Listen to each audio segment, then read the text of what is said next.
আসসালামু আলাইকুম গাইস, সবাইকে বৃষ্টির শুভেচ্ছা। আজকে বৃষ্টির দিনে কি খেতে মন চায় বলুন তো? কি খাইতে মন চায়? আমার কিন্তু খিচুড়ি খাইতে মন চায়। অ্যাঞ্জেলিনা, এই এসব কি কথা? তোর খিচুড়ি খাইতে মন চাই? তোর কি খিচুড়ি খাওয়ারই? তুই কি মানুষ? তুই তো বিল্লু। তুই খাবি চিকেন, তুই খাবি ফিশ, তুই খাবি ক্যাট ফুড। তুই কেন খাবি খিচুড়ি? খিচুড়ি কথা কেন বললি? হ্যাঁ, আমার কথা তো বলি নাই, আমি তোমার কথা বলছি।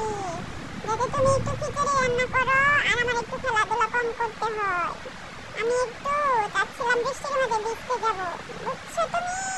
হুমেন, আমার কথাই যখন বলছিস, যা আমার জন্য তুই খিচুড়ি রান্না করে নিয়ে আয়। তুই রান্না করবি, আমি খাবো। আমারও তো ভালো লাগে না। আর তোর বৃষ্টির মধ্যে ঘুরলে ঠান্ডা যে লাগবেই, ওষুধ কে না দিব বল?